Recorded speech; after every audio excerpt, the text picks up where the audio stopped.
Hello parents, and welcome to another video blog on sports psychology here at Seattle Gymnastics Academy. My name is Tamara and I'm the mental skills consultant here at the gymnastics gym, and I work with all of our team athletes. So this week we are actually sprinkling a little bit of assessment into our sports psychology session. So we're going to work on something that really derived from personal construct theory.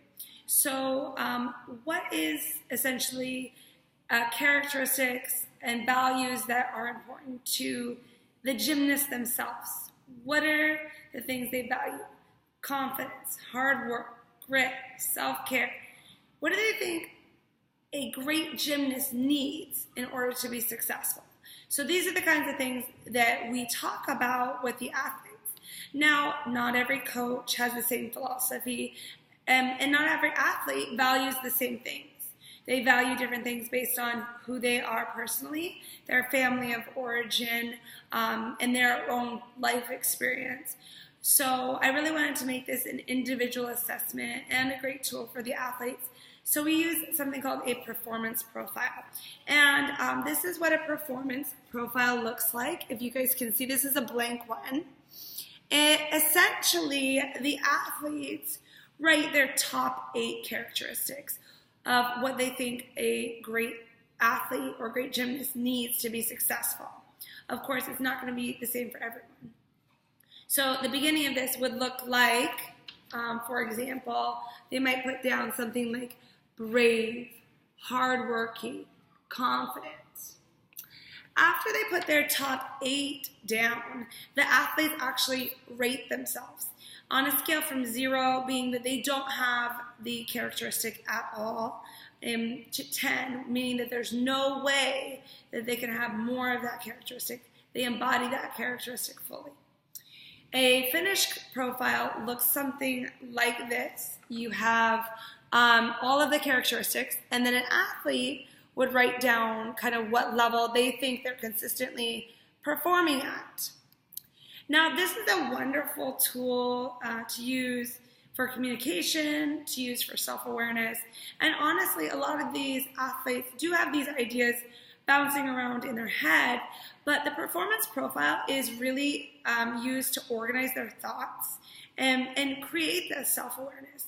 So they can really confront maybe areas that they want to improve.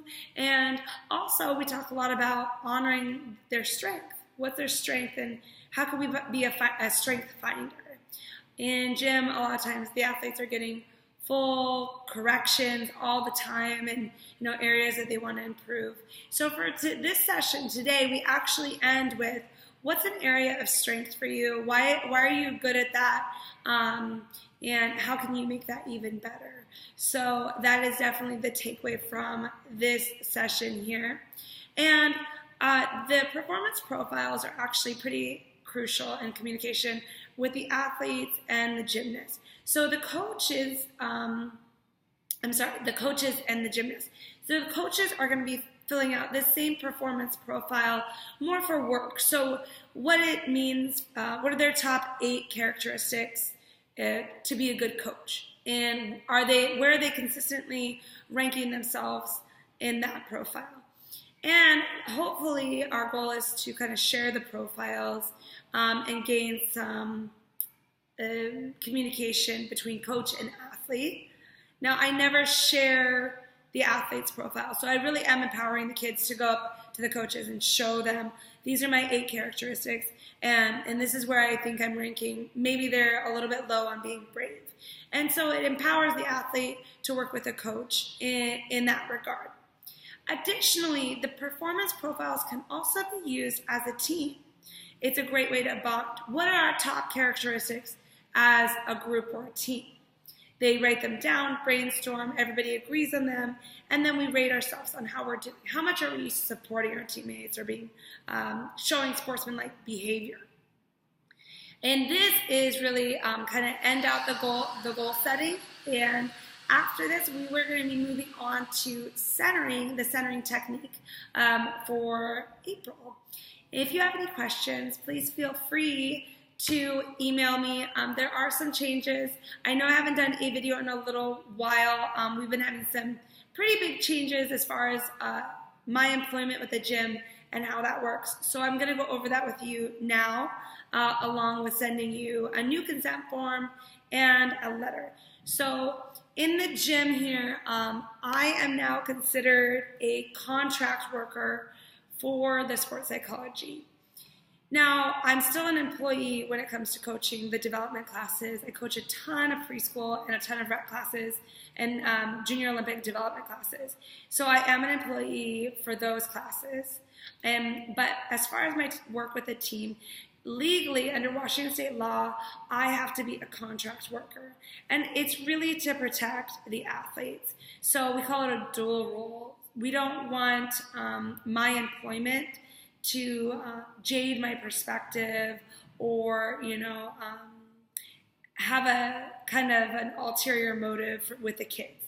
Whatever they say to me stays with me in professional and ethical confidentiality, and I want to make sure I'm doing the best for the children. So we really are kind of following the letter of the law, and I now have my own company, which is what the sports psychology is through. SGA is still paying for the 15 hours of sports psychology education for all of the team. So each week I will still be here and I will still be providing the sports psychology education-wise to all the athletes. However, if there are individual sessions, they would be more like private lessons with me. And typically individual sessions, for those of you who have contacted me about them, are for, if there's specific mental blocks on a scale like fear or competition anxiety. And that's something that we may work a little bit more with an individual athlete one-on-one. And as the athletes get older, especially, when we get to level 7 and above, any of the acro skills, the athletes often go through like a lot of fear. So that might be something to flag me down for as well for an individual session. But as far as the group session goes, everything is the same. SGA is providing those.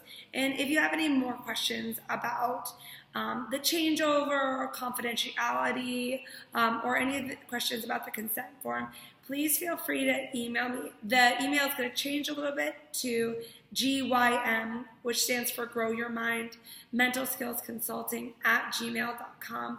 And I will put that into the email that I send with you guys. All right.